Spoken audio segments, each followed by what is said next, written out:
देखो, अब इसमें क्या है कि जैसे तुम्हारे पास डेटा आएगा ना, तो सबसे पहले तुम ये देखोगे कितने साल का डेटा तुम्हारे पास है। जरूरी नहीं है कि डेटा ऐसा ही आए। ये सिर्फ हमने एक सैंपल डेटा निकाला है एडवेंचर्स वर्क से, और इस डेटा के ऊपर हम मतलब कि पूरा का पूरा इसी के ऊपर करेंगे। ठीक है, मतलब जो भी ठीक है। एक्सट्रीम लेवल की कैलकुलेशंस होगी या कुछ होगा, सब इसी में करेंगे। हम्म तो सबसे पहले देखो तुम्हारे पास क्या है, 4 साल का डेटा है और अलग अलग फैक्ट और डायमेंशन टेबल्स है। ठीक है, अब फैक्ट हम्म टेबल क्या होती है, डायमेंशन टेबल क्या होती है, इसको हम थोड़ी देर में करेंगे। बट ये क्या है, डायमेंशन है, लो प्रोडक्ट है, लोकेशन है, कस्टमर है और सेल्स पीपल है। ठीक है, इसी अब जैसा मैंने कल भी बताया था ना कि इस डेटा को हम पहले अपेंड करेंगे, जैसे एक्सेल में किया था, सेम वही हम्म। सारी चीजें हम पावर बीआई के अंदर करेंगे। ठीक है, ठीक है। अब देखो क्या है यहाँ पर गेट डेटा में ना, नॉट ओनली कि हमारे पास यही ऑप्शन है, जैसे मोर पे जाओगे ना, और भी ऑप्शन है। मतलब जितना मुझे पता है 72 डेटा बेस है जहां से हम डेटा ले सकते हैं। ये वाले, ये देख रहे हो, 72 है ये।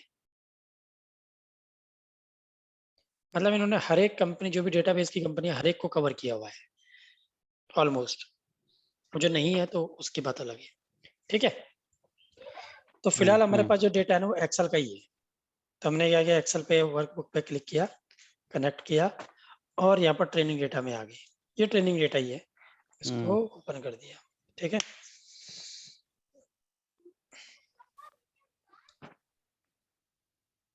इसमें हम सिर्फ किसको कंसीडर करेंगे, अब तुम्हें दिख रहा होगा ये कस्टमर है, और थोड़ा इसको नीचे करोगे तो यहाँ पर भी कस्टमर है, ये वाला दिख रहा है, ये वाला। बट हम किसको कंसीडर करेंगे, सिर्फ टेबल वाले को। ये शीट्स है। जैसे तुम अच्छा। इसमें क्लिक करोगे ना, तो ये डेटा क्या है, शीट है। बट जैसे तुम यहाँ पर जाओगे टेबल डेटा में, देखो ये क्या है, टेबल है। ठीक है, तो हम क्या करेंगे, सारे डेटा को पहले टेबुलर में कन्वर्ट करते हैं, और उसके बाद उसको अपलोड करते हैं पावर बीआई में। ठीक है, ये मैंडेटरी नहीं है, बट करना चाहिए। ठीक है, इसको मैंने ठीक है। अपलोड कर दिया, ये वाला, ये वाला, ये वाला, ये वाला, ये वाला और ये वाला। ठीक है, सारे के सारे कर दिए मैंने। कितने हैं, 1 2 सेल्स। अच्छा, हाँ, हो यहाँ गया हो तक। गया। बाकी इसके नीचे हमारे पास शीट्स है। तो मैंने क्या हम्म किया इसको, अब क्या होता है कि एक टर्म आती है आपके पास, कौन सी, पावर क्वेरी एडिटर। अब ये पावर क्वेरी एडिटर होता क्या है, पावर क्वेरी एडिटर जो है ना, ETL टूल है पावर बीआई का। हम्म ठीक है, जहां पर आप डेटा को एक्सट्रैक्ट करते हो, ट्रांसफॉर्म करते हो, और उसके बाद लोड करते हो। ठीक है, ये क्या है, इसका ETL टूल है। ठीक है, कुछ भी अगर हम्म। ट्रांसफॉर्मेशन करना होगा तो इसी के अंदर जाके करेंगे हम। अभी हमारे डेटा में उतने सच ट्रांसफॉर्मेशन नहीं होंगे, बट जैसे जैसे हम आगे बढ़ेंगे तो पता लगता रहेगा कौन कौन से ट्रांसफॉर्मेशन होते हैं। ठीक है, तो मैंने क्या किया, इसको ट्रांसफॉर्म डेटा किया। अब देखो, अब ये खुला तुम्हारे पास पावर क्वेरी एडिटर। अब जो हम्म हमने कल किया था पावर क्वेरी एडिटर में, हमने क्या किया था सिंपली उसमें, कि इन 4 5 फाइल को क्या कर दिया था, इनको अपलोड कर दिया था, हम्म है ना।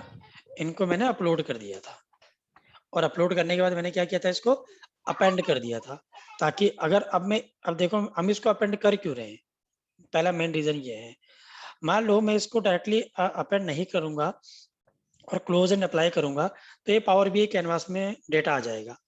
अब पावर बीआई कैनवास में डेटा आने के बाद अगर तुम्हें ये बोला जाए कि भाई मुझे चारों साल की टोटल क्वांटिटी निकाल के दो, तो तुम कैसे निकालोगे। दो तरीके होंगे उसके निकालने के, देखो दिखाता हूँ अभी।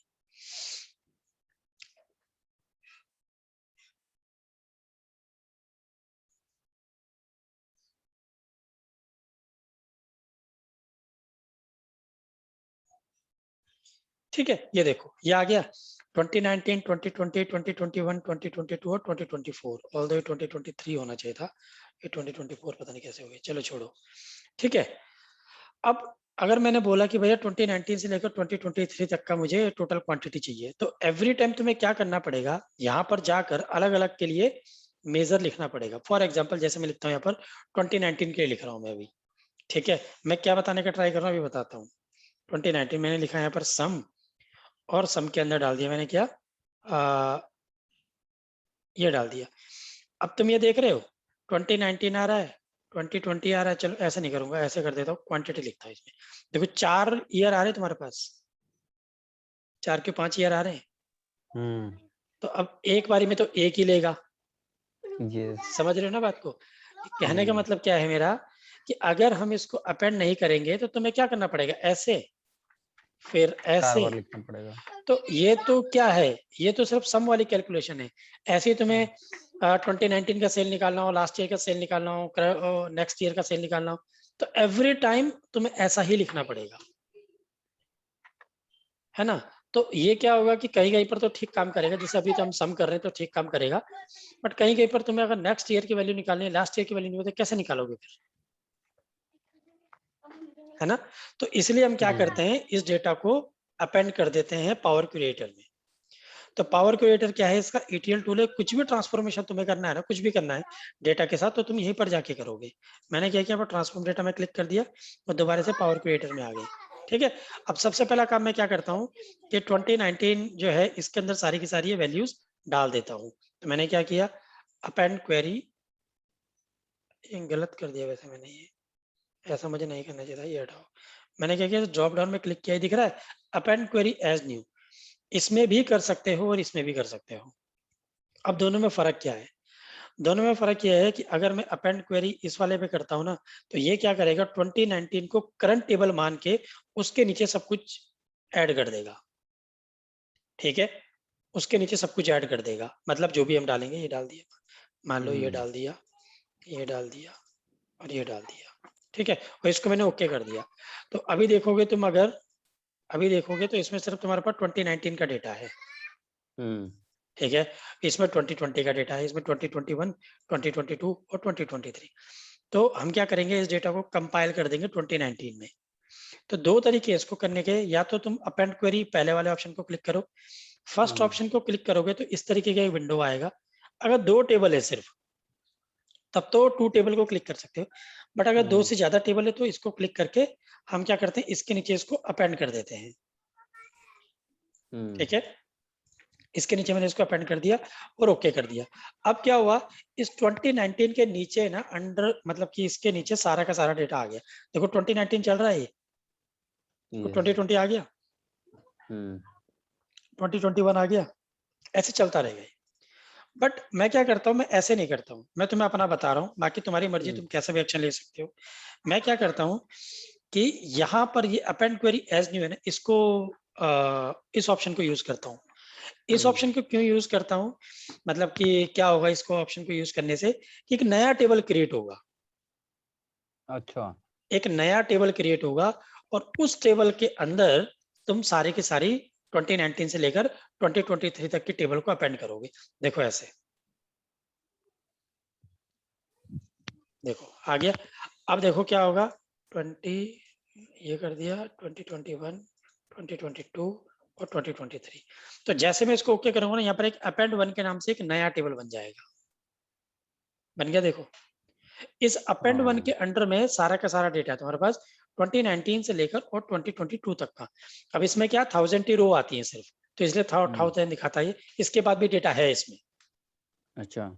ठीक है, तो मैं क्या करता यस। हूँ, अब अपेंड वन तो ऐसे समझ में नहीं आएगा, तो मैं क्या करता हूँ, इसको सेल्स का नाम देता हूँ, सेल्स की टेबल।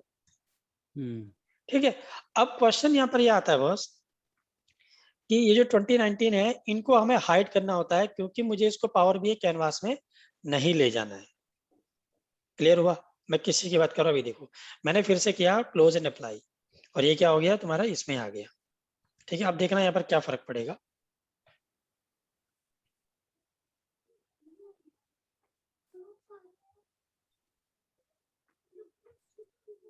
ये देखो सेल्स की टेबल आ गई और ये सारी टेबल भी आ गई।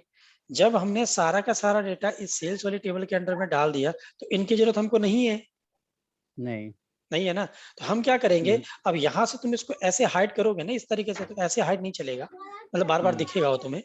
ठीक है, तो हम क्या करते हैं, इसको रिस्ट्रिक्शन दे देते हैं पावर क्रिएटर के ऊपर, कि भाई तुम्हें पावर बीआई कैनवास के ऊपर आना ही नहीं है। क्लियर हुआ, इस डेटा को ये बताना है कि भाई तुम्हें पावर बीआई कैनवास के ऊपर आना ही नहीं है। तो हम क्या करेंगे, देखो ट्रांसफॉर्म डेटा में गए,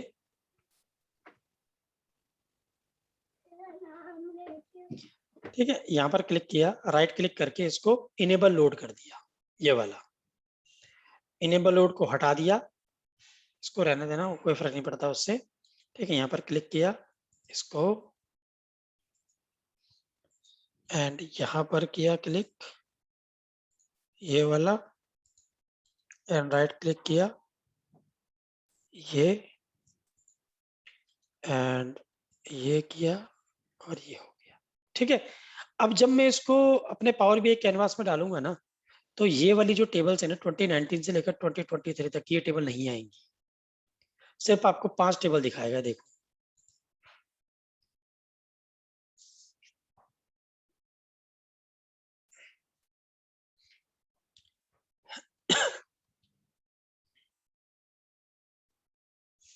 देखो आगे 5 टेबल। अब अगर मुझे इनमें से किसी का सम करना है या कुछ करना है तो सिंपली मैं क्या करूंगा, यहाँ पर मैंने न्यू मेजर पे क्लिक किया, ठीक है, और मैंने यहाँ पर लिखा 1 इक्वल टू सम डाला, और यहाँ पर मैंने लिख दिया क्वांटिटी। अब देखो एक ही टेबल आ रही है ना क्वांटिटी की, सेल्स वाली टेबल, जिसके अंडर में हमने क्या किया था, सारा का सारा डेटा को अपेंड कर दिया था। ठीक है, तो हाँ, तो ट्रांसफॉर्म डेटा का मतलब ये होता है कि जितना ज्यादा आप क्लीन और ट्रिम अपने डेटा को कर सकते हो, उतना ज्यादा करने के बाद आप इसको यहाँ पर ले आओ। ठीक है बस, तो ये तो रही इसकी बात कि इसका क्या फायदा है। अब बात करते हैं डेटा सैनिटाइजेशन के बाद। देखो स्टेप कैसे चलता है, जिसको हम बोलते हैं फ्लो, सुना होगा तुमने फ्लो कि डेटा फ्लो क्या। तो वो क्या होता है पहले कि पावर क्वेरी एडिटर में, ठीक है, पावर क्वेरी एडिटर में क्या क्या करना है तुम्हें, डेटा को सैनिटाइज करना है या क्लीन बोलते हैं जिसको, ठीक है, डेटा को सैनिटाइज करना है, और उसके बाद उसका रिलेशनशिप बिल्ड करना है। रिलेशनशिप बिल्ड करना है किसके साथ, मतलब तुम्हें ये देखना है कि फैक्ट टेबल कौन सा है और डायमेंशन टेबल कौन सा है। जो भी डायमेंशन टेबल होगी वो सारी की सारी कनेक्ट होनी चाहिए किसके साथ, फैक्ट टेबल के साथ। ठीक है, अब इसमें क्या है कि जैसे मैं इसको यहाँ पर क्लिक करूंगा तो इसने क्या किया, बीआई टूल है, इसने क्या किया, ऑटो सेलेक्ट कर लिया अपने आप ही सब कुछ। ठीक है, इसने यहाँ पर क्या किया, ऑटो डायरेक्ट करके इसने रिलेशनशिप बिल्ड कर दिया। बट अब ये बने कैसे ये किस रिलेशनशिप, पे क्लिक करने पे आया था ये वाला मॉडल वाला टैब ये दिख रहा है, देखो ये है रिपोर्ट टैब जहां पर तुम्हें ओके रिपोर्ट बनानी है। हाँ ये है डेटा टैब जहां पर तुम्हें हर एक टेबल का डेटा दिखेगा। ठीक है, यहाँ से दिखता है। थर्ड वन है तुम्हारे पास मॉडल टैब, जहां पर तुम रिलेशनशिप बिल्ड करके दोगे कि भाई कौन सी टेबल किसके साथ किस की के थ्रू रिलेट है। थोड़ी ऐसा कर देता हूं मैं,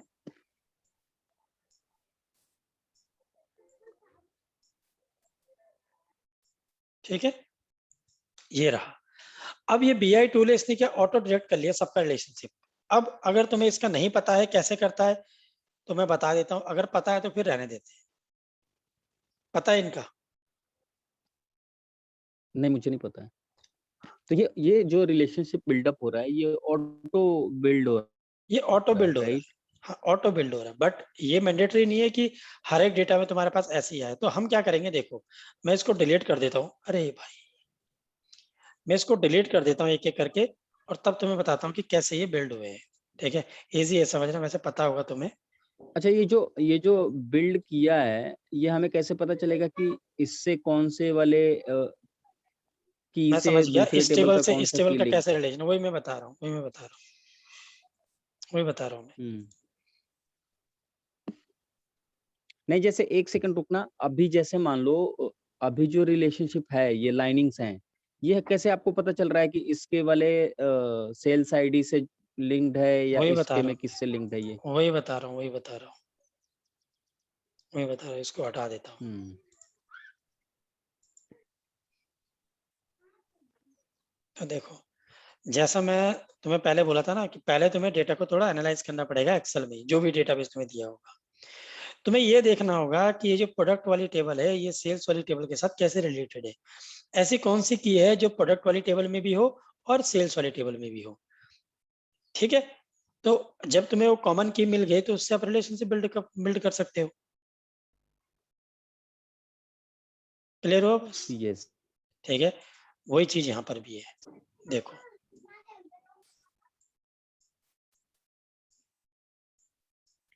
थोड़ी बड़ा कर देता हूं मैं, यहां से लेके चलते हैं। इसमें क्या है, ये प्रोडक्ट आईडी, और इसमें क्या है, ये प्रोडक्ट आईडी। इसमें क्या है, कस्टमर आईडी, इसमें भी क्या है, कस्टमर आईडी। ये sales person ID, sales person ID, और ये रहा लोकेशन आईडी, और ये रहा लोकेशन आईडी। अब ऐसा नहीं है कि इनके नाम सेम है तो फिर ये रिलेशन बनेगा, नहीं, डेटा भी सेम होना चाहिए। क्लियर हुआ बस? अगर डेटा सेम नहीं होगा फिर कैसे रिलेशन Clear है। बिल्डअप होगा, नहीं बन पाएगा, है ना। वो कैसे, देखो अब मैं यहाँ पर प्रोडक्ट आईडी की बात करता हूँ। प्रोडक्ट आईडी कैसी है मेरे पास, PRO 2029। अब मैं प्रोडक्ट में गया और मैंने यहाँ पर देखा प्रोडक्ट आईडी मेरे पास इसी फॉर्मेट में PRO 2000।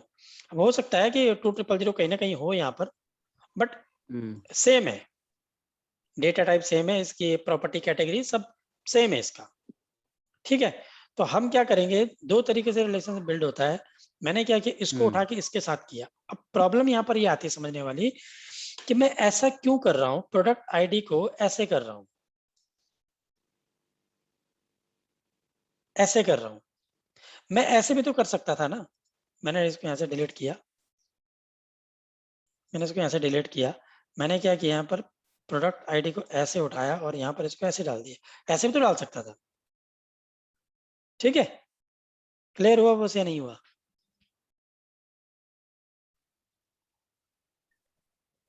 क्लियर है। क्लियर है ना। अब याद रखना कि एंटायर पावर बीआई के अंदर चाहे तुम्हारा सीक्वल हो चाहे कुछ भी हो, ट्राई ये करना कि वन टू मैनी का रिलेशनशिप ही बनाना, मतलब ट्राई ये करना मैक्सिमम टाइम में। सम टाइम तुम्हें लगेगा कि यार मैनी टू मैनी बन गया, चल ठीक है, काम तो चल ही रहा है, बट जब तुम फर्दर कैलकुलेशन करोगे ना तो वो सही नहीं आएगा। अब वो सही क्यों नहीं आएगा, मतलब क्या ऐसा कि जो सही नहीं आता है। देखो मैं तुम्हें बताता हूँ कि होता क्या है। फॉर एग्जाम्पल तुम्हारे पास ये 1 2 3 4 है, ठीक है। मैंने क्या किया, इसको ऐसे कर दिया और ऐसे बहुत सारा डेटा तुम्हारे पास, ठीक है, बहुत सारा डेटा तुमने यहाँ पर सम किया। अब तुम देखो कि अगर मैं इसको सम करूंगा तो तुम्हें क्या लगता है कि इसका आउटपुट नहीं आएगा? आउटपुट तो आएगा, ठीक है, बट इसकी क्या गारंटी है कि वो सही होगा? ठीक है, इसकी क्या गारंटी है कि वो सही होगा? तो अब तुम्हें क्या करना है, तुम्हें क्या करना है कि ऐसा नहीं होगा कि मैनी टू मैनी रिलेशनशिप में ये जो है सही नहीं आएगा, आएगा, नंबर तो कुछ ना कुछ देगा वो, बट इसकी कोई गारंटी नहीं है कि वो नंबर सही होंगे भी कि नहीं होंगे, ठीक है। इसलिए हम लोग क्या करते हैं, वन टू मैनी रिलेशनशिप को ही हेल्दी रिलेशनशिप मान के कन्वर्ट करने का ट्राई करते हैं कि भाई वन टू मैनी में ही बन जाए, ठीक है। अब वन टू मैनी का मतलब क्या होता है, ये जो तुम्हें दिख रही है अलग अलग से, ये क्या है, डायमेंशन टेबल है, और ये क्या है, फैक्ट टेबल है। अब तुम्हें कैसे पता चलेगा कि भाई कौन सा फैक्ट टेबल है कौन सा डायमेंशन टेबल है, ये तो मैं बता रहा हूं तुम्हें, है ना। तो तुम्हें थोड़ा सा डेटा को एनालाइज करना होगा और ये चेक करना होगा कि अगर तुम्हारे पास कहीं पर भी किसी भी टेबल में सिंगल इंफॉर्मेशन आ रही है, सिंगल इंफॉर्मेशन आ रही है, तो मतलब वो क्या है तुम्हारे पास, डायमेंशन टेबल। और अगर तुम्हारे पास मल्टी इंफॉर्मेशन आ रही है टेबल के अंदर, तो मतलब वो क्या है, डायमेंशन। नहीं, वो फैक्ट टेबल है। जिसमें सिंगल इंफॉर्मेशन आती है वो डायमेंशन टेबल होती है, जिसमें सारी इंफॉर्मेशन आती है एक साथ वो फैक्ट टेबल होती है। मतलब ये प्रॉपर डेफिनेशन नहीं है, बट अंडरस्टैंडिंग के लिए बस ये, ठीक है, ठीक है। अब मैं इसकी बात क्यों कर रहा हूँ कि भाई सिंगल इंफॉर्मेशन और इसकी इंफॉर्मेशन। अब मान लो तुमने इस वाले टेबल को उठाया, कस्टमर टेबल को उठाया, देख रहा है तुम्हें ये वाला टेबल, कस्टमर टेबल, ठीक है। कस्टमर वाली टेबल में तुम्हारे पास सिर्फ दो इंफॉर्मेशन है, कौन कौन सी, कस्टमर आईडी और कस्टमर नेम, इसके अलावा कोई भी और इंफॉर्मेशन नहीं, कस्टमर आईडी। ठीक है।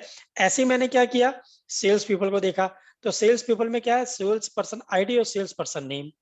लोकेशन में सिर्फ लोकेशन की इंफॉर्मेशन है, जो जो लोकेशन में होना चाहिए। फॉर एग्जांपल एरिया कोड क्या है, सिटी कैपिटल, सिटी लार्जेस्ट, क्या क्या है, ठीक है, ये सारा का सारा है। तो ये सारी इन्फॉर्मेशन किसकी, लोकेशन की। अब प्रोडक्ट के प्रोडक्ट में इन्फॉर्मेशन है, किसका कॉस्ट क्या है, करंट प्राइस क्या है, डिस्काउंट क्या है, सारी की सारी इसमें है। तो जिसमें किसी में भी तुम्हारे पास सिंगल इन्फॉर्मेशन आ रही है, तो मतलब वो क्या है, तुम्हारे पास डायमेंशन टेबल है। जिसमें तुम्हारे पास दो चार इन्फॉर्मेशन आ रही, वो क्या है, फैक्ट टेबल है। क्लियर हुआ बस? क्लियर है। क्लियर है यस बॉस। बस। अब क्या करना है, सिंपली मैं कस्टमर से कस्टमर आईडी को उठा के यहाँ पर डाल देता हूँ।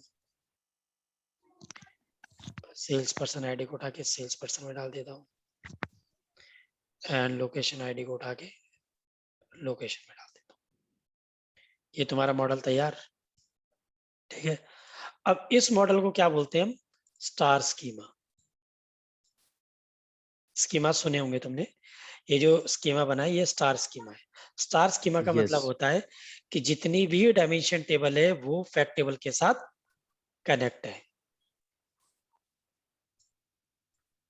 ठीक है। जितनी भी डायमेंशन टेबल है वो सारी फैक्ट टेबल के साथ कनेक्टेड है। अब दूसरा आता है एक स्नोफ्लेक्स स्कीमा। स्नोफ्लेक्स स्कीमा क्या होता है, जिसमें dimension table to dimension table भी रिलेशन बनता है। अब तुम देख रहे हो इसमें डायमेंशन टेबल का डायमेंशन टेबल के साथ कोई रिलेशन नहीं है, सारी की सारी डायमेंशन टेबल जो फैक्ट टेबल के साथ कनेक्टेड है, ठीक है।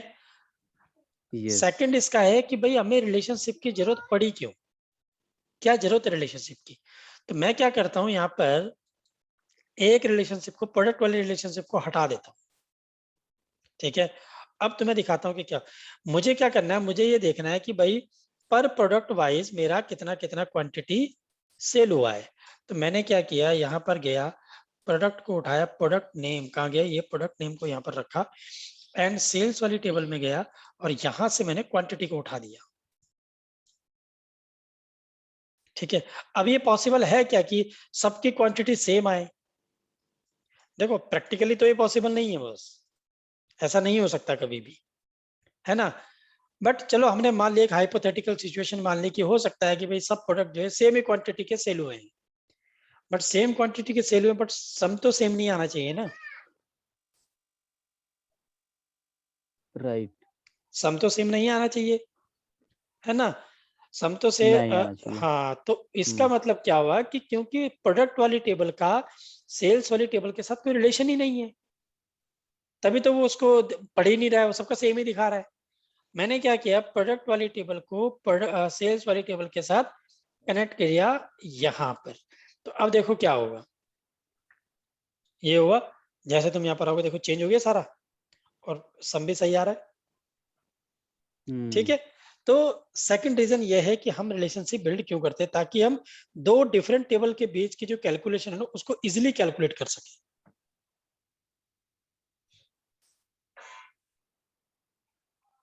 आई होप अब क्लियर हो रहा होगा थोड़ा, okay yes yes yes yes है ना। तो ये चीज है बस, ये तो रहा रिलेशनशिप और स्टार स्कीमा एंड ये सब, ठीक है। हाँ, अब यहाँ तक तो खैर इजी था, कोई इतना बड़ा टफ नहीं काम था जो भी था, ठीक है। अब बात करते हैं, एक टेबल तुम्हें और बनानी पड़ेगी इसके अंदर, कौन सी, डेट वाली टेबल। क्योंकि डायमेंशन टेबल जो भी होगी, हम तुमने भी देखा होगा यूट्यूब में देखते होंगे तो डिम डेट बना के रखते हैं, डायमेंशन टेबल फॉर डेट, या फिर तुमने कैलेंडर के नाम से बहुत सारी चीजों के नाम से बना के रखते हैं लोग ना। तो तुम्हें क्या करना है, एक डायमेंशन टेबल बनानी है डेट के लिए, जिसके अंदर क्या क्या होगा, ईयर होगा, क्वार्टर होगा, मंथ नेम होगा, मंथ का नंबर भी हो सकता है, ठीक है। फिर मान लो वीक नेम, वीक नंबर, है ना। फिर मान लो या ईयर मंथ या ईयर क्वार्टर, मतलब बहुत सारी चीजें आ सकती हैं, ठीक है।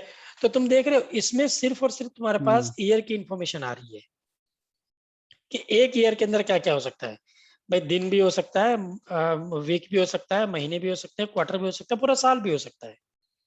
तो तुम्हें क्या करना है, तुम्हें क्या करना है, एक डायमेंशन टेबल बनानी, किसके लिए, डेट के लिए, जिसके अंदर सारे के सारे कंपोनेंट्स ये वाले होने चाहिए, ठीक है। तो अब ध्यान से देख सुनना, मैंने क्या बोला कि डायमेंशन टेबल फॉर डेट, मतलब तुम्हें एक टेबल क्रिएट करनी है। तो टेबल क्रिएट करने का मतलब है कि तुम डेटा में जाओगे यहाँ पर, ये देख रहे हो न्यू टेबल, एक आता है न्यू कॉलम, एक क्विक मेजर मेजर, इनकी बात हम बाद में करेंगे, पहले हम न्यू टेबल की बात करते हैं। क्यों, क्योंकि मुझे डेट के लिए टेबल क्रिएट करनी है। तो अगर मैं बोल ही रहा हूँ कि मुझे टेबल क्रिएट करनी है, तो मतलब मुझे टेबल ही इंसर्ट करना होगा। कुछ फंक्शंस इसके अंदर ऐसे हैं जो टेबल के फंक्शन होते हैं, तुम उनको कॉलम में नहीं चला सकते हो, ठीक है। कुछ फंक्शन होते हैं जो कॉलम में चलते हैं, उनका आप टेबल में नहीं चला सकते हो। क्लियर हुआ बस, ये थोड़ा इन चीजों का ध्यान रखना पड़ेगा। कि कौन सा फंक्शन टेबल का है और कौन सा फंक्शन कॉलम का है, क्योंकि टेबल के फंक्शन अगर कॉलम में लगाते हैं तो बड़ा कॉम्प्लिकेटेड पड़ जाता है मामला।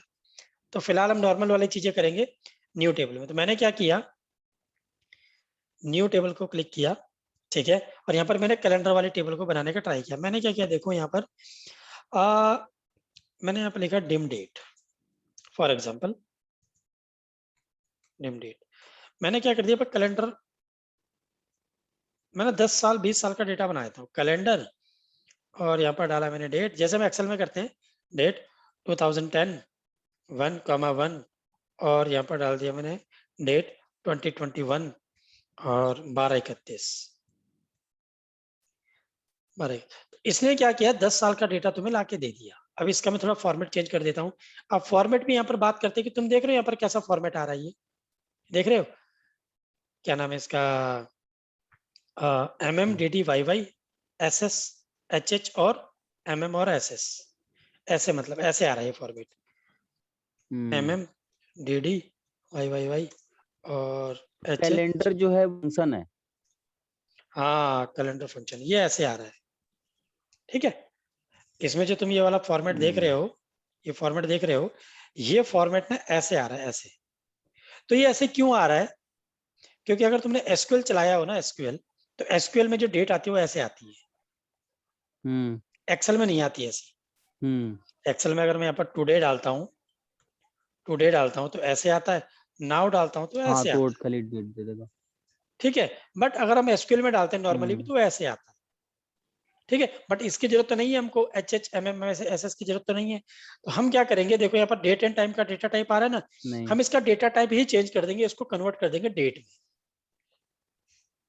जैसे हम यहाँ से करते हैं ना, देखो यहाँ से शॉर्ट डेट, जो भी डेट तुम्हें चाहिए, फिर मेरे पास ये आ रहा है, मुझे ऐसा नहीं चाहिए, फॉर्मेट में जाओ, जो फॉर्मेट तुम्हें अच्छा लगता है तुम उसको चूज कर सकते हो, जो भी तुम्हें रिक्वायरमेंट हो। तो मैंने क्या किया, यहाँ पर शॉर्ट डेट को चूज किया, ठीक है। अब देखो ये डेट बन गई तुम्हारे पास। अब तुम अगर ऐसे देखोगे इसको तो तुम्हें पूरे का पूरा 10 साल का डेटा नहीं दिखेगा इसके अंदर। क्यों? क्योंकि इसमें 1000 ही आती है ना। तो हम क्या करेंगे, इसको चेक करने के लिए मैंने क्या किया, इसमें से ईयर को एक्सट्रैक्ट कर दिया, ईयर को। अब देखो तुम्हारे पास ये वाली डेट है फॉर एग्जांपल, ठीक है, ये वाली डेट है, इसमें से तुम्हें ईयर को एक्सट्रैक्ट करना है। तो सिंपली हम कौन सा फंक्शन लगाते हैं, ईयर का फंक्शन लगाया और ईयर तुम्हारा एक्सट्रैक्ट हो गया। सेम वही चीज हम क्या करेंगे, अब यहाँ पर समझने वाली बात यह है कि तुमने इस ईयर को एक्सट्रैक्ट करने के लिए एक न्यू सेल का यूज किया, वो भी नए कॉलम में। चाहते तो यहाँ पर भी कर सकते हैं, कोई फर्क नहीं पड़ता है, बट तुमने देखा एक नया सेल तुमने यूज किया। सेम चीज यहाँ पर भी है, अगर मुझे इसका ईयर एक्सट्रैक्ट करना है तो मुझे न्यू कॉलम का यूज करना पड़ेगा। तो मैंने क्या किया, न्यू कॉलम के ऊपर क्लिक किया, ठीक है, और इसको लिख दिया यहाँ पर ईयर, और कौन सा फंक्शन चलाया, ईयर फंक्शन चलाया।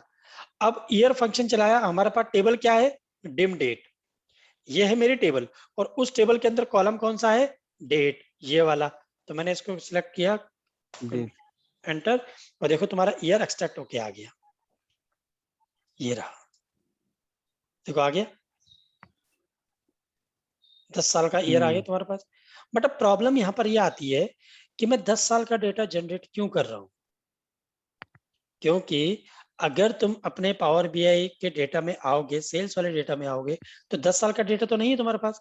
तुम्हारे पास कितने साल का डेटा है, 4 साल का डेटा है ना, 19 20 21 22 23, ये डेटा तुम्हारे पास है ना।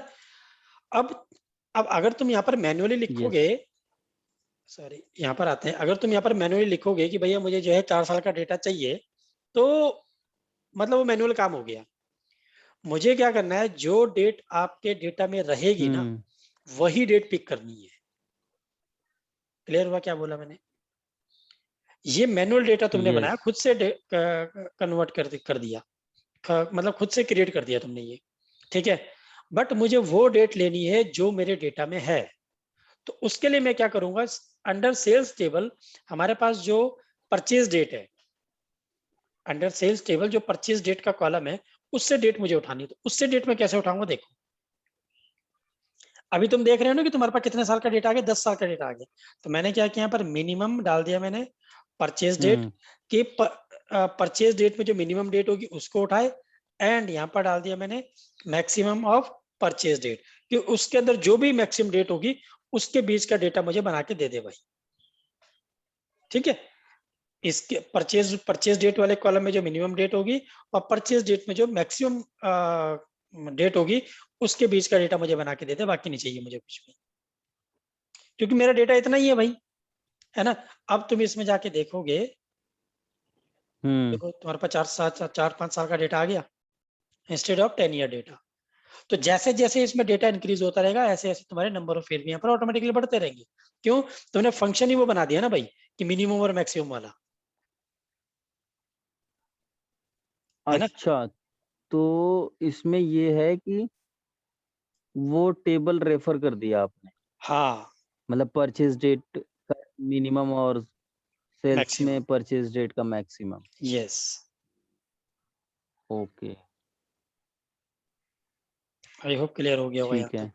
ठीक है, अब मुझे क्या करना है हाँ कि, जी, क्लियर है। हाँ अब मुझे हुँ, क्या करना है कि ये वाले सारे क्रिएट करने हैं। अब फॉर एग्जांपल मैं पूछता हूँ कि भाई मुझे इसमें से मंथ को एक्सट्रैक्ट करना है, तो मंथ को एक्सट्रैक्ट करने के लिए हम कौन सा फंक्शन यूज करते हैं? टेक्स्ट का फंक्शन। और यहाँ पर लिख दिया मैंने MMM।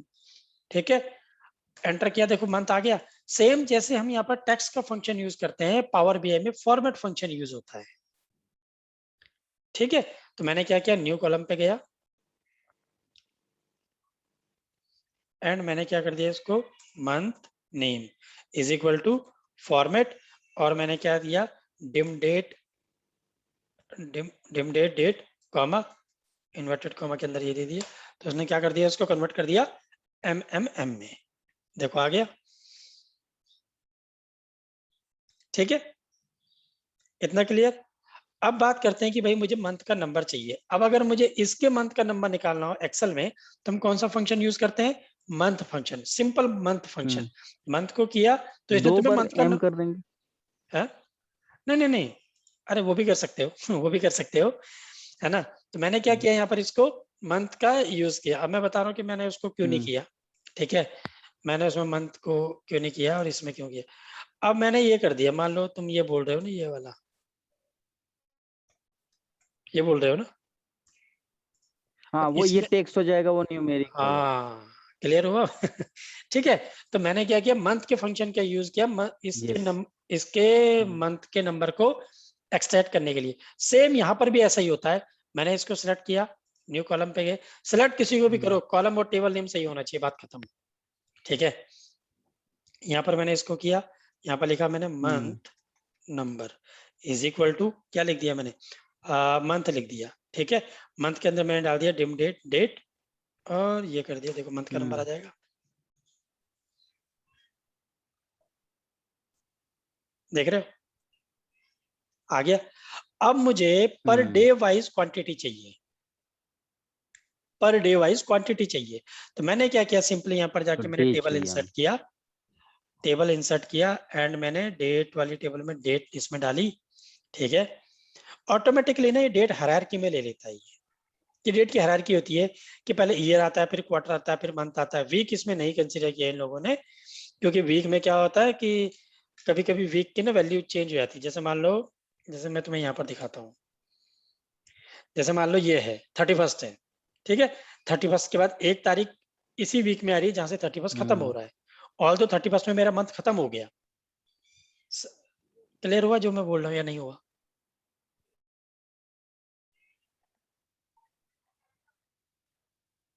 नहीं आशीष सर आपकी आवाज़ आ नहीं रही है। अब आ रही है? अभी आई है। क्या कह रहे थे जो हाँ, डेट है देखो वो इसमें इसमें जो आ जाता है। ना नहीं, इसमें जो हायरार्की है ना वो क्या है, ईयर है, क्वार्टर है, मंथ है और डे है। अब तुम बोलोगे मंथ के बाद वीक भी मंथ तो है और आता डे है, है। हुँ, मंथ के बाद वीक भी तो आता है, वीक क्यों नहीं लिया इन लोगों ने? हुँ, तो हुँ, वीक इसलिए नहीं लिया कि अब देखो मैं 31 अक्टूबर की बात करता हूँ।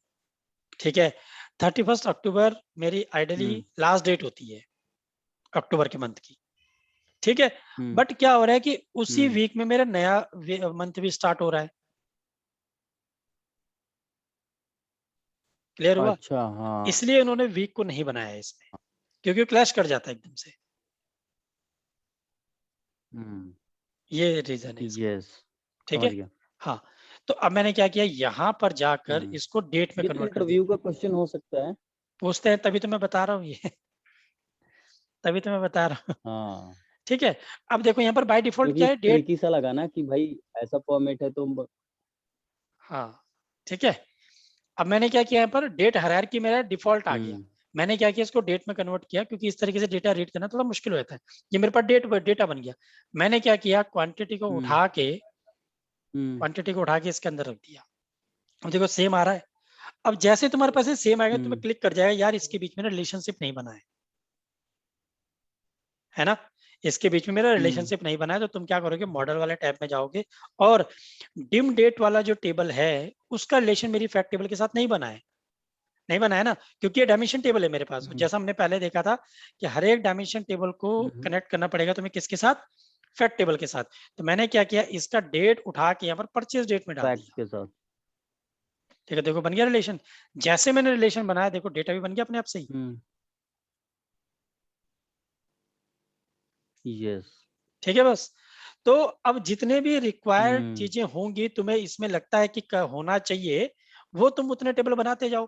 फॉर एग्जाम्पल, मैं एग्जाम्पल के लिए भी बता देता हूँ कि जैसे मान लो मैंने ईयर को एक्सट्रैक्ट कर दिया, मंथ को कर दिया, मंथ नंबर को कर दिया, मैं क्वार्टर को कर देता हूँ। मैं क्वार्टर दिखाता हूँ तुम्हें। अब क्वार्टर के डायरेक्टली कोई फंक्शन नहीं है कि तुम फॉर्मेट लिख के क्वार्टर लिख दो, तो उसको लिखने का तरीका क्या होता है मैं तुम्हें बता देता हूँ। क्वार्टर डाल दिया मैंने, फॉर एग्जाम्पल क्वार्टर नंबर डाल हम्म देता हूँ अभी। ठीक है, इक्वल टू कर दिया, और यहाँ पर मैंने लिख दिया क्वार्टर, और इसके अंदर डाल दिया मैंने डिम डेट डेट। याद रखना, डिम डेट डेट आपको डालना पड़ेगा, क्योंकि डिम डेट क्या है, हम्म टेबल है, और उस टेबल के अंडर में मैं कौन सा कॉलम यूज कर रहा हूँ, डेट वाला कॉलम। इसको एंटर किया तो तुम्हें ये क्या दे देगा, 1 2 3 4 5 दे देगा। चलो भाई, ऐसे दे देगा। अब ये भी ऐसे आ रहा है, ये भी ऐसे आ रहा है, बट इसमें आइडेंटिफिकेशन मतलब समझ नहीं आ रहा ना जल्दी से कि ये भाई क्वार्टर है। अगर मैं इसको यहाँ पर क्लिक करूंगा तो मुझे 4 दिखाएगा ये, बट मुझे क्या करना है, इसको ना ऐसे लिखना है। कैसे, ऐसे Q1 Q2 ऐसे लिखना है। तो मैं क्या करूंगा, या तो इसी के आगे लिख दो, बट मैं क्या करता हूँ, एक नया कॉलम ऐड कर लेता हूँ। ठीक है, और इसके आगे ये क्यू को ना कॉन्केटिनेट कर देता हूँ।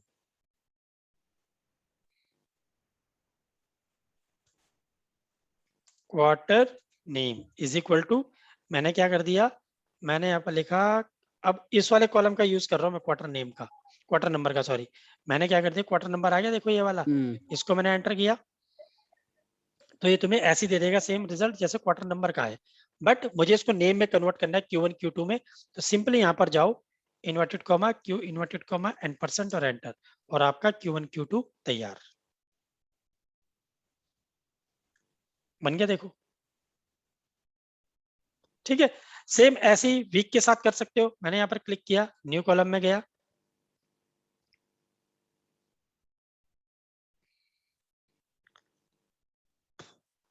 ये कर दिया। यहाँ पर मैंने लिखा वीक नंबर, लिख देता हूँ ऐसे ही, week number, week number is equal to, week number के नाम से सारे फंक्शन वही है जो हमने एक्सेल में पढ़े हैं, कोई अलग नहीं है। एंटर कर दिया।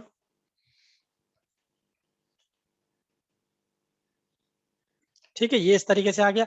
अब ऐसे तो समझ में नहीं आएगा, क्योंकि ये 52 वीक्स होंगे हमारे पास, देखो, है ना। तो मैंने क्या किया, यहाँ पर न्यू कॉलम, एक नया कॉलम ऐड किया, और इसके आगे क्या लिख दिया, W। ठीक है, मतलब ये बहुत सिंपल सिंपल सी चीजें हैं, तुम अपने आप भी कर सकते हो बस। ठीक है, मैंने लिख दिया यहाँ पर हाँ नहीं नहीं सही है। Week number, dim date, enter किया। चाहे तो मैं डायरेक्टली वीक नंबर का भी यूज कर सकता था इसमें। ठीक है, और इसके आगे मैंने क्या लिख दिया, W।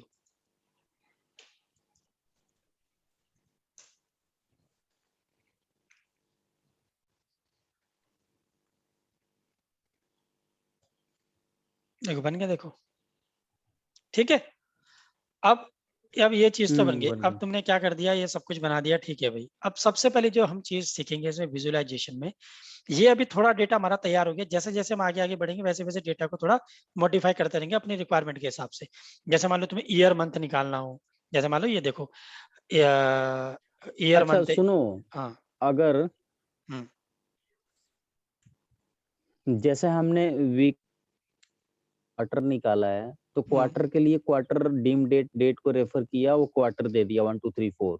हम्म अगर हम उसी फंक्शन में लिख दें इफ और ब्रैकेट स्टार्ट करें और क्वार्टर वाला कॉपी कर लें, जैसे एक्सेल में करते हैं normally, equal to 1 then Q1 और इक्वल टू 2 देन Q2, वो भी मतलब मल्टीपल इफ्स लगा करके कर सकते हो, हो कर सकता सकते है। हो। हाँ, सब हो सकता है, सब हो सकता अच्छा, है, बट अभी हम क्या कर रहे हैं, ठीक है। थोड़ा धीरे वाली उसमें चल रहे हैं। हाँ, समझिए, समझ गए होंगे। ओके, समझ गया। हाँ, अभी हम जरा मतलब कि पहले फर्स्ट क्लास से चल रहे हैं ना, तो उस चीज पे अभी हम नहीं जा रहे, हम जो वही यूज कर रहे हैं डायरेक्टली फंक्शन नहीं, जो सही है यहाँ सर। पर दिए हुए हैं। ठीक है, ठीक है ओके। बस। चलो, ये तो हो गया। अब बात करते हैं, आज पहले विजुअलाइजेशन की बात करते हैं। सबसे पहले विजुअलाइजेशन, सबसे इजी विजुअलाइजेशन बताता हूं मैं, वो होता है स्लाइसर। ठीक है, स्लाइसर। हम्म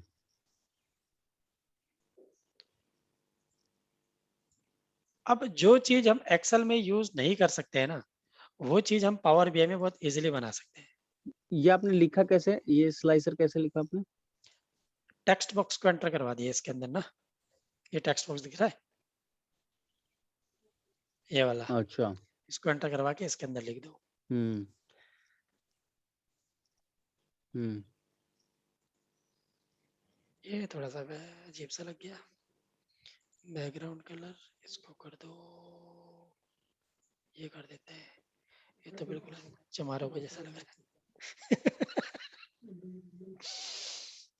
हम्म है। ऐसे कर देते हैं, ये ठीक है, ठीक है। अब स्लाइसर, स्लाइसर मतलब फिल्टर, बेसिकली फिल्टर। तो मैं क्या करता हूँ, मैं तुम्हें ना बिल्कुल सिंपल वाले स्लाइसर बताता हूँ कैसे। देखो, मैंने क्या किया, पहले यहाँ पर मैं एक वो बना देता हूँ, एक चार्ट बना देता हूँ, ताकि तुम्हें पता लग जाए कि कैसे कैसे डेटा फिल्टर हो रहा है इसका। ठीक है, इसमें डाल दिया मैंने डिम डेट, ये डाल दी, और मैंने डाल दिया इसमें क्या, क्वांटिटी।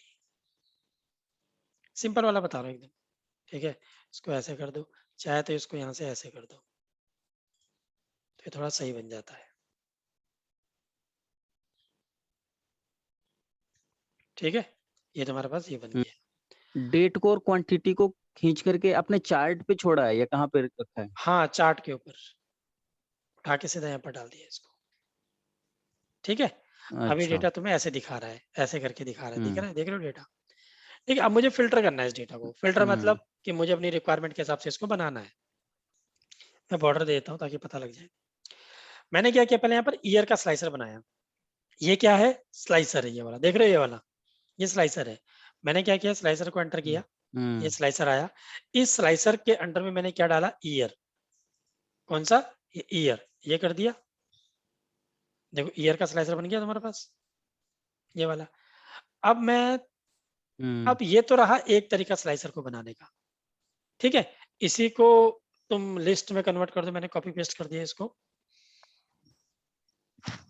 इसको थोड़ा अलग हम्म किया। इसका मैं थोड़ा बॉर्डर देता हूँ ताकि पता लग जाए कि कितना एरिया कवर कर रहा है भाई ये। अदरवाइज क्या होता है ना कि पता नहीं लगता, फिर देखते रहो।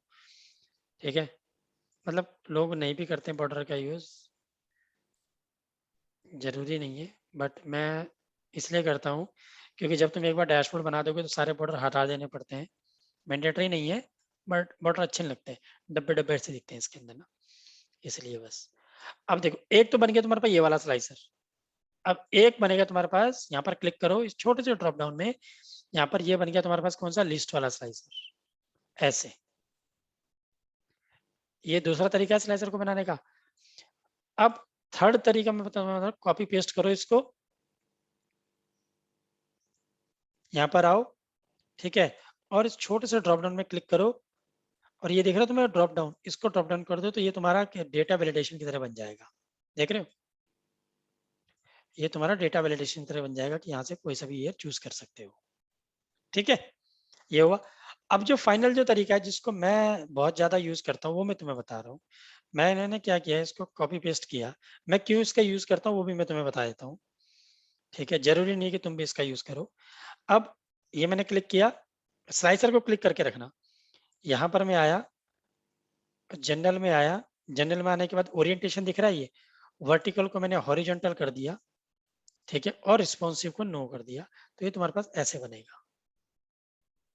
ठीक है, इसके स्लाइसर एडिटर को मैंने बंद कर दिया और इसको थोड़ी छोटा कर दिया ऐसे।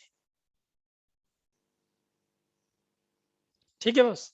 तो ये 3-4 तरीके के स्लाइसर है जो तुम यूज कर सकते हो। डिजाइनिंग पार्ट की बात कर रहा हूँ, जो तुम्हें सही लगता है तुम उसके हिसाब से उसको इंसर्ट कर दो। मान लो 2019 का डेटा तुम्हें देखना है तो 2019 का डेटा यहाँ पर आ जाएगा सिर्फ। ठीक है, 2020 का देखना है तो 2020 का है, जो भी देखना है तुम्हें वो डेटा तुम्हारे पास आ जाएगा। अब मैं तुम्हें बताता हूँ कि मैं इसका यूज क्यों करता हूँ इंस्टेड ऑफ इन सब का। ठीक है, इन सब का यूज मैं क्यों नहीं करता हूँ, इसका यूज ज्यादा क्यों, क्योंकि ये जगह ना कम लेता है। देख रहे हो, अब इसके नीचे मैं 4 स्लाइसर और बना सकता हूँ। कौन से, मान लो मैंने क्या किया, यहाँ पर स्लाइसर को इंसर्ट किया और इसके अंदर मैंने डाल दिया मान लो क्वार्टर नेम। इसके अंदर मैंने डाल दिया क्वार्टर नेम। ठीक है, इसको मैंने यहाँ पर क्लिक किया, यहाँ पर गया, जनरल में गए, वर्टिकल से हॉरिजॉन्टल में गए, इसको रिस्पॉन्सिव को नो किया तो देखो दूसरा बन गया तुम्हारे पास। मतलब सेम स्पेस में आप ना दूसरा बना सकते हो। इसको मैंने बंद कर दिया और इसको इतना छोटा भी नहीं।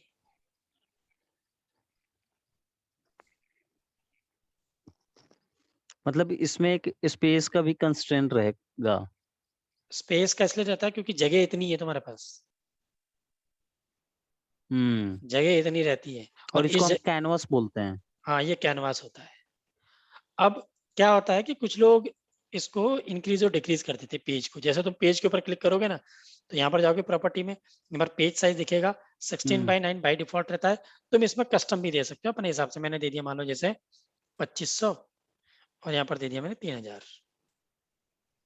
ठीक है, अभी बहुत छोटा दिख रहा है तो व्यू में जाओ, पेज व्यू में जाओ और फिट टू विड्थ कर दो तो ये तुम्हारे को ऐसे दिखेगा। देखो दिख रहा है, इसको थोड़ी बड़ा कर दो तो देख रहे हो पेज का साइज बढ़ गया ना।